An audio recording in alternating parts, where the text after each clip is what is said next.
Next one.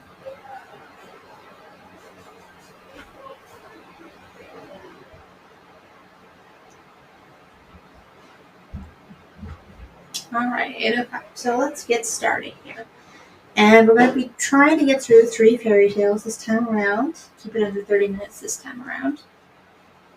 And we're going to start off with Grimm's Fairy Tales, Mother Holle. Or Holle. Mother Holle. I kind of like Holle, but it's Holle. Okay, let's get started. Once upon a time, there was a widow who had 2 daughters. One of them was beautiful and industrious, the other ugly and lazy. The mother, however, loved the ugly and lazy one best, because she was her own daughter. And so the other, who was only her stepdaughter, was made to do all the work of the house, and was quite the Cinderella of the family. Her stepmother sent her out every day to sit by the well in the high road, there to spin until she made her fingers bleed. Now it chanced one day that some blood fell on the spindle, and as the girl stooped over the well to wash it off, the spindle suddenly sprang out of her hand and fell into the well.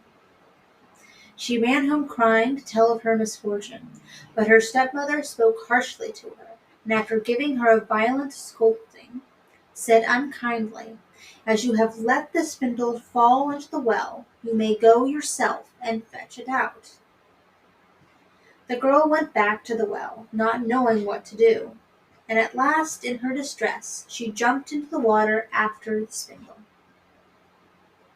She remembered nothing more until she awoke and found herself in a beautiful meadow, full of sunshine and with countless flowers blooming in every direction. She walked over the meadow, and presently she came upon a baker's oven full of bread, and the loaves cried out to her, take us out, or alas, we shall be burnt to a cinder. We were baked through long ago." So she took the bread shovel and drew them all out. She went on a little farther, till she came to a tree full of apples. shake me, I pray," cried the tree. "My apples, one and all, are ripe." So she shook the tree, and the apples came falling down upon her like rain. But she continued shaking until there was not a single apple left upon it. Then she carefully gathered the apples together in a heap, and walked on again. The next thing she came to was a little house, and there she saw an old woman looking out, with such large teeth that she was terrified, and turned to run away. But the old woman called after her, "What are you afraid of, dear child? Stay with me. If you will do the work of my house properly for me, I will make you very happy. You must be very careful, however, to make my bed in the right way, for I wish you always to shake it thoroughly, so that all the feathers fly about. Then, they say, down there in the world, that it is snowing, for I am Mother Holle." The old woman spoke so kindly that the girl summoned up courage and agreed to enter into her service. She took care to do everything according to the old woman's bidding, and every time she made the bed, she shook it with all her might, so that the feathers flew about like so many snowflakes. The old woman was as good as her word. She never spoke angrily to her, and gave her roast and boiled meats every day. So she stayed on with Mother Holle for some time, and then she began to grow unhappy. She could not at first tell why she felt sad, but she became conscious at last of a great longing to go home. Then she knew she was homesick, although she was 1,000 times better off with Mother Holle than with her mother and sister. After waiting a while, she went to Mother Holle and said, "I am so homesick that I cannot stay with you any longer. For although I am so happy here, I must return to my own people." Then Mother Holle said, "I am pleased that you should want to go back to your own people, and as you have served me so well and faithfully, I will take you home myself." Thereupon she led the girl by the hand up to a broad gateway. The gate was opened, and as the girl passed through, a shower of gold fell upon her, and the gold clung to her, so that she was covered with it from head to foot. "This is a reward for your industry," said Mother Holle, and as she spoke, she handed her the spindle which she had dropped into the well. The gate was then closed, and the girl found herself back in the old world, close to her mother's house. As she entered the courtyard, the cock, who was perched on the well, called out, "Cock-a-doodle-doo, your golden daughters come back to you." Then she went in to her mother and sister, and as she was so richly covered with gold, they gave her a warm welcome. She related to them all that had happened, and when her mother heard how she had come by her great riches, she thought she should like her ugly, lazy daughter to go and try her fortune. So she made the sister go and sit by the well and spin, and the girl pricked her finger and thrust her hand into a thorn bush, so that she might drop some blood on to the spindle. Then she threw it into the well, and jumped in herself. Like her sister, she woke in the beautiful meadow, and walked over it till she came to the oven. Take us out, or alas, we shall be burnt to a cinder.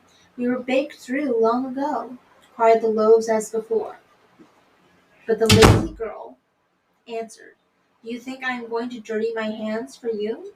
and walked on. Presently she came to an apple tree. Shake me, I pray, my apples one and all are ripe," it cried. But she only answered, "A nice thing to ask me to do. One of the apples might fall on my head," and passed on. At last she came to Mother Holle's house, and as she heard all about the large teeth from her sister, she was not afraid of them, and engaged herself without delay to the old woman. The first day she was very obedient and industrious, and exerted herself to please Mother Holle, for she thought of the gold she should get in return.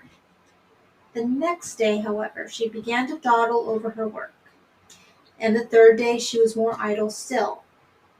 Then she began to lie in bed in the mornings and refused to get up. Worse still, she neglected to make the old woman's bed properly, and forgot to shake it so that the feathers might fly about. So Mother Holle very soon got tired of her, and told her she might go. The lazy girl was delighted at this, and thought to herself, "The gold will soon be mine." Mother Holle led her, as she had led her sister, to the broad gateway. But as she was passing through, instead of a shower of gold, a great bucketful of pitch came pouring over her. "That is in return for your services," said the old woman, and she shut the gate.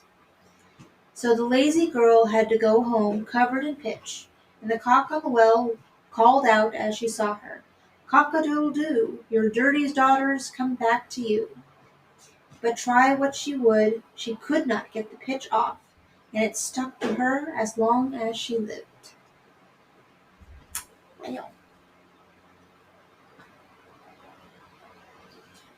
that's interesting. For you guys, for everyone. All right, and next up we have the Golden Goose.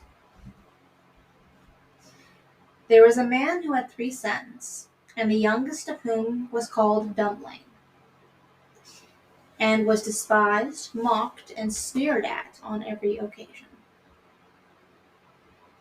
It happened that the eldest wanted to go into the forest to hew wood, and before he went his mother gave him a beautiful sweet cake and a bottle of wine in order that he might not suffer from hunger or thirst.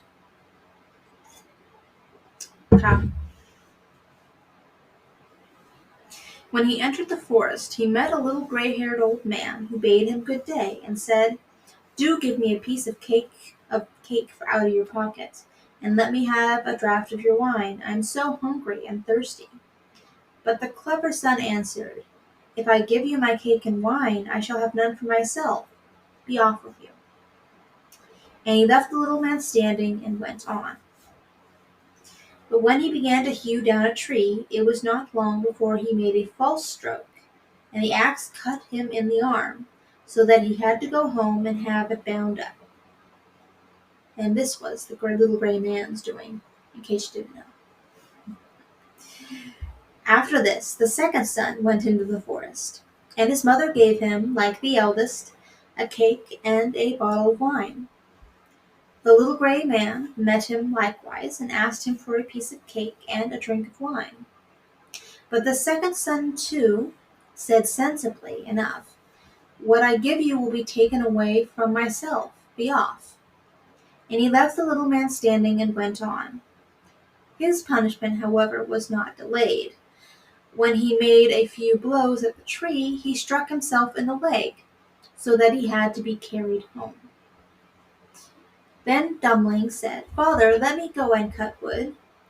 The father answered, "Your brothers have hurt themselves with it. Leave it alone, and do not understand. You do not understand anything about it."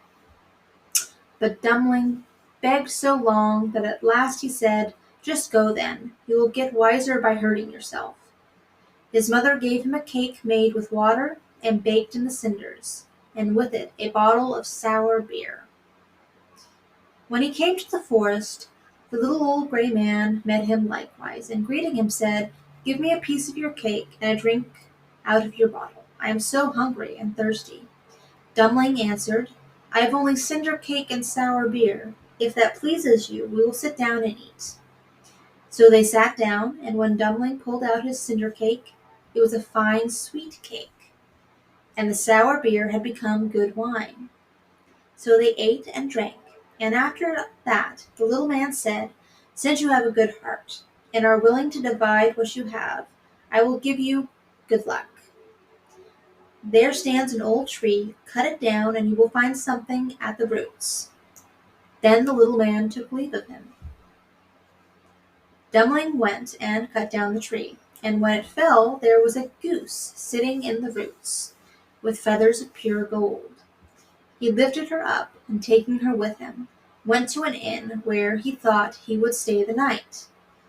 Now the host had 3 daughters, who saw the goose, and were curious to know what such a wonderful bird might be, and would have liked to have one of its golden feathers. The eldest thought, "I shall soon find an opportunity of pulling out a feather." And as soon as Dumpling had gone out, she seized the goose by the wing, but her finger and her hand remained sticking fast to it. The second came soon afterwards, thinking only of how she might get a feather for herself. But she had scarcely touched her sister than she was held fast. At last the third also came in with the like intent, and the others screamed out, "Keep away, for goodness sake, keep away!" But she did not understand why she was to keep away. "The others are there," she thought, "I may as well be there too," and ran to them.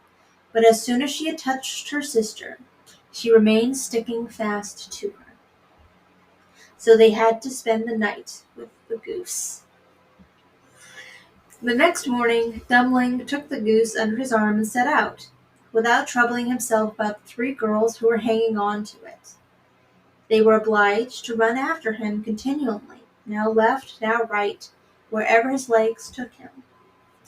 In the middle of the fields the parson met them, and when he saw the procession, he said, "For shame, you good-for-nothing girls!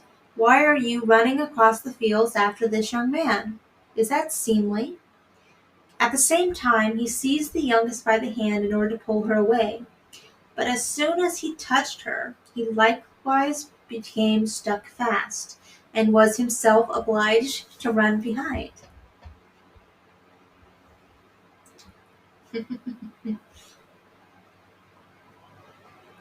Before long the sexton came by, and saw his master, the parson, running behind 3 girls.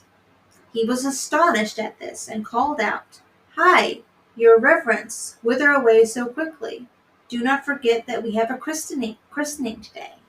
And running after him, he took him by the sleeve, but was also held fast to it. Whilst the five were trotting thus one behind the other, two labourers came with their hoes from the fields. The parson called out to them and begged that they would set him and the sexton free. But they had scarcely touched the sexton when they were held fast, and now there were 7 of them running behind Dummling and the goose. Soon afterwards he came to a city, where a king ruled who had a daughter who was so serious that no one could make her laugh. So he had put forth a decree that whosoever should be able to make her laugh should marry her. When Dummling heard this, he went with his goose and all her train before the king's daughter. And as soon as she saw the 7 people running on and on, one behind the other, she began to laugh quite loudly, and as if she would never stop. Thereupon Dummling asked to have her for his wife. But the king did not like the son-in-law, and made all manner of excuses, and said he must first produce a man who could drink a cellar full of wine. Dummling thought of the little gray man, who could certainly help him. So he went into the forest, and in the same place where he had felled the tree, he saw a man sitting, who had a very sorrowful face. Dummling asked him what he was taking to heart so sorely, and he answered, "I have such a great thirst, and cannot quench it. Cold water I cannot stand. A barrel of wine I have just emptied, but that to me is like a drop on a hot stone. There, I can help you. Just come with me, and you shall be satisfied." He led him into the king's cellar. I have to wonder, are they still following the goose? Because they haven't said that they come off of it, so that's an interesting image. He led him into the king's cellar, and the man bent over the huge barrels, and drank till his loins hurt, and before the day was out, he had emptied all the barrels. Then Dummling asked once more for his bride, but the king was vexed that such an ugly fellow, whom every one called Dummling, should take away his daughter, and he made a new condition. He must first find a man who could eat a whole mountain of bread. Dummling did not think long, but went straight into the forest, and where in the same place there sat a man who was tying up his body with a strap, and making an awful face, and saying, "I have eaten a whole ovenful of rolls, but what good is that when one has such a hunger as I? My stomach remains empty, and I must tie myself up if I am not to die of hunger." At this Dummling was glad, and said, "Get up and come with me. You shall eat yourself full."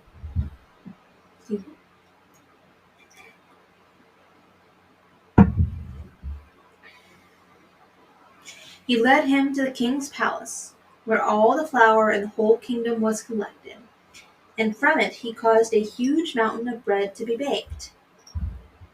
The man from the forest stood before it, began to eat, and by the end of one day the whole mountain had vanished. Then Dummling, for the 3rd time, asked for his bride. But the king again sought a way out, and ordered a ship which could sail on land and on water. "As soon as you come sailing back in it," said he, "you shall have my daughter for bride." Dummling went straight into the forest, and there sat the little gray man to whom he had given his cake. When he heard what Dummling wanted, he said, "Since you have given me to eat and to drink, I will give you the ship, and I do all this because you were once kind to me." Then he gave him the ship which could sail on land and water, and when the king saw that, he could no longer prevent him from having his daughter. The wedding was celebrated, and after the king's death, Dummling inherited his kingdom and lived for a long time contentedly with his wife.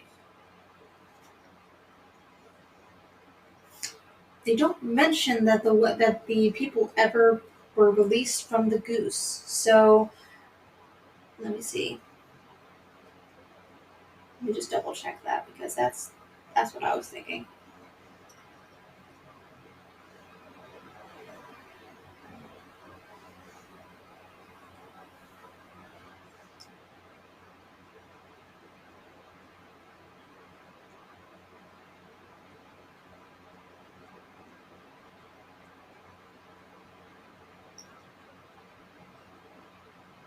No, they don't mention it. So they don't mention that they were released from the goose. So they could have been just following the goose for all their days, for all we know. It was a plot point, and there's a plot hole. Anyway, all right. So the last story in our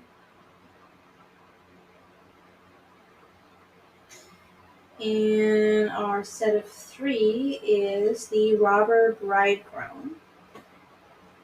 All right. So our next one is going to be the Robber Bridegroom, and that'll be all for tonight. Um. All right. The Robber Bridegroom. There was once a miller who had one beautiful daughter, and as she was grown up, he was anxious that she should be well married and provided for. He said to himself, I will give her to the first suitable man who comes and asks for her hand. Not long after, a suitor appeared, and as he appeared to be very rich, and the miller could see nothing in him that which he could find fault, he betrothed his daughter to him. But the girl did not care for the man as the girl ought to care for her betrothed husband. She did not feel that she could trust him, and could not look at him or think of him without an inward shudder. One day he said to her, You have not yet paid me a visit, although we have been betrothed for some time. I do not know where your house is, she answered. My house is out there in the dark forest, he said. She tried to excuse herself by saying she would not be able to find the way thither. Her betrothed only replied, You must come and see me next Sunday. I have already invited guests for that day, and you may not mistake the way. I will strew ashes along the path. When Sunday came, and it was time for the girl to start, a feeling of dread came over her, which she could not explain, and that she might be able to find her path again. She filled her pockets with peas and lentils to sprinkle on the ground as she went along. On reaching the entrance to the forest, she found the path strewed with ashes, and these she followed, throwing down some peas on either side of her at every step she took. She walked the whole day until she came to the deepest, darkest part of the forest. There she saw a lonely house, looking so grim and mysterious that it did not please her at all. She stepped inside, but not a soul was to be seen, and a great silence reigned throughout. Suddenly, a voice cried, turn back, young maiden fair, linger not in this murderer's lair. The girl looked up and saw that the voice came from a bird hanging in a cage on the wall. Again it cried, turn back, young maiden fair, linger not in this murderer's lair. The girl passed on, going from room to room of the house, but they were all empty, and still she saw no one. At last she came to the cellar, and there sat a very, very old woman, who could not keep her head from shaking. Can you tell me, asked the girl, if my betrothed husband lives here? Ah, you poor child, answered the old woman, what a place for you to come to. This is a murderer's den. You think yourself a promised bride, and that your marriage will soon take place. But it is with death that you will keep your marriage feast. Look, do you see that large cauldron of water which I am obliged to keep on the fire? As soon as they have you in their power, they will kill you without mercy, and cook you and eat you, for they are eaters of men. If I did not take pity on you and save you, you would be lost." Thereupon the old woman led her behind a large cask, which quite hid her from view. "Keep as still as a mouse," she said. "Do not move or speak, or it will be all over with you. Tonight, when the robbers are all asleep, we will flee together. I have long been waiting for an opportunity to escape." The words were hardly out of her mouth when the godless crew returned, dragging another young girl behind them. They were all drunk, and paid no heed to her cries and lamentations. They gave her wine to drink, 3 glasses full, one of white, one of red, and one of yellow, and with that her heart gave way and she died. Then they tore off her dainty clothing, laid her on a table, and cut her beautiful body into pieces, and sprinkled salt upon it. The poor betrothed girl crouched trembling and shuddering behind the cask, for she saw what a terrible fate had been intended for her by the robbers. One of them now noticed a gold ring still remaining on the little finger of the murdered girl, and as he could not draw it off easily, he took a hatchet and cut off the finger. But the ring sprang into the air and fell behind the cask into the lap of the girl who was hiding there. The robber took a light and began looking for it, but he could not find it. "Have you looked behind the large cask?" said one of the others. But the old woman called out, "Come and eat your suppers, and let the thing be till tomorrow. The finger won't run away." "The old woman is right," said the robbers, and they ceased looking for the finger and sat down. The old woman then mixed a sleeping draught with their wine, and before long they were all lying on the floor of the cellar, fast asleep and snoring. As soon as the girl was assured of this, she came from behind the cask. She was obliged to step over the bodies of the sleepers, who were lying close together, and every moment she was filled with renewed dread, every moment lest she should awaken them. But God helped her, so that she passed safely over them, and then she and the old woman went upstairs, opened the door, and hastened as fast as they could from the murderer's den. They found the ashes scattered by the wind, but the peas and lentils had sprouted and grown sufficiently above the ground to guide them in the moonlight along the path. All night long they walked, and it was morning before they reached the mill. Then the girl told her father all that had happened. The day came that had been fixed for the marriage. The bridegroom arrived, and also a large company of guests, for the miller had taken to invite all his friends and relations. As they sat at the feast, each guest in turn was asked to tell a tale. The bride sat still and did not say a word. "And you, my love," said the bridegroom, turning to her, "is there no tale you know? Tell us something." "I will tell you a dream, then," said the bride. "I went alone through a forest, and came at last to a house. Not a soul could I find within, but a bird that was hanging in a cage on the wall cried, 'Turn back, young maiden fair, linger not in this murderer's lair.' And again, a second time, it said these words, 'My darling, this is only a dream.' I went on through the house from room to room, but they were all empty, and everything was so grim and mysterious. At last I went down to the cellar, and there sat a very, very old woman, who could not keep her head still. I asked her if my betrothed lived here. She answered, 'Ah, you poor child, you are come to a murderer's den. Your betrothed does indeed live here, but he will kill you without mercy, and afterwards cook and eat you.' 'My darling, this is only a dream.' The old woman hid me behind a large cask, and scarcely had she done this when the robbers returned home, dragging a young girl along with them. They gave her 3 kinds of wine to drink, white, red, and yellow, and with that she died. My darling, this is only a dream. Then they tore off her dainty clothing and cut her beautiful body into pieces and sprinkled salt upon it. My darling, this is only a dream. And one of the robbers saw that there was a gold ring left on her finger, and as it was difficult to draw off, he took a hatchet and cut off her finger.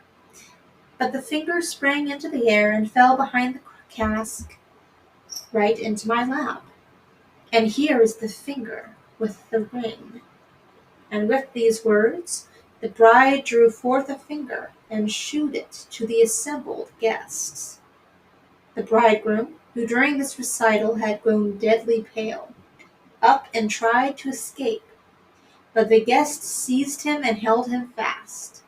They delivered him up to justice, and he and all his murderous band were condemned to death for their wicked deeds.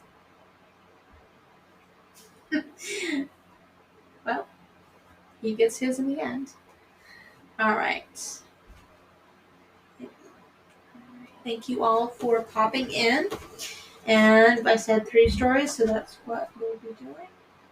It is a little after 8:38, almost 8:40. So we're going to stop there for tonight. Thank you all for popping in. I hope to see you again on Sunday, because Saturday is my day off.